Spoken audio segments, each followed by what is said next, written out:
రాష్ట్రంలో మత ఘర్షణలు, రౌడీయిజం, ఫ్యాక్షనిజం, నక్సలిజాన్ని నిర్మూలించిన చరిత్ర తెలుగుదేశం ప్రభుత్వానికి ఉంది. నేడు మళ్లీ లా అండ్ ఆర్డర్ ని అత్యంత కట్టుదిట్టంగా అమలు చేస్తాం. రాష్ట్రంలో పెట్టుబడులు రావాలంటే శాంతి భద్రతలు ఉండాలి.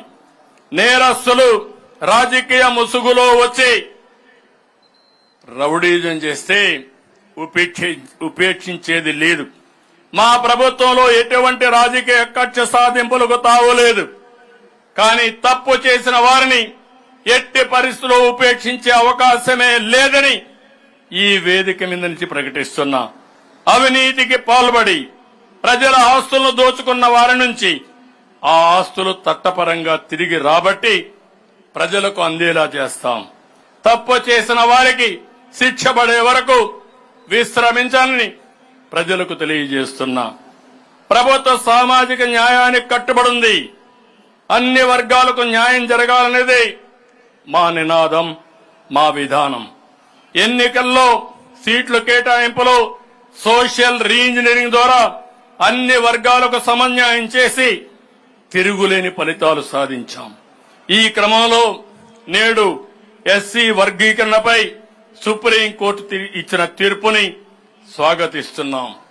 నేను ఉమ్మడి రాష్ట్ర ముఖ్యమంత్రిగా ఉన్న సమయంలో ఏపీలో ఎస్సీ వర్గీకరణ అమలు చేశాం. నేడు సుప్రీంకోర్టు తీర్పుతో వర్గీకరణకు ఉన్న అడ్డంకులు తొలగిపోయాయి. బీసీ, ఎస్సీ, ఎస్టీ, మైనారిటీలకు గతంలో ఇచ్చిన పథకాల్ని పునరుద్ధరిస్తాం. ఉమ్మడి రాష్ట్రంలో అమలు చేసిన ఆదరణ, ముందడుగు, చైతన్యం, రోషిని వంటి పథకాలు అమలు చేస్తాం. మహిళల భద్రత, ఆత్మ గౌరవానికి పెద్దపీట వేస్తాం. అందరికీ న్యాయం జరగాలి అనే మా విధానానికి కట్టుబడి ఉంటాం. రాష్ట్ర పునర్నిర్మాణం ఒక దీక్షలాగా, ఒక తపస్సులాగా చేయాలి. ఇందుకు మనందరం కంకణబద్ధులం కావాలి. తెలుగు జాతి నెంబర్ 1 గా చేయాలన్న సంకల్పానికి మీ సహకారం కోరుతున్నా. రాష్ట్ర పునర్నిర్మాణ యజ్ఞంలో ప్రతి ఒక్కరూ భాగస్వాములు కావాలని పిలుపుస్తున్నాను.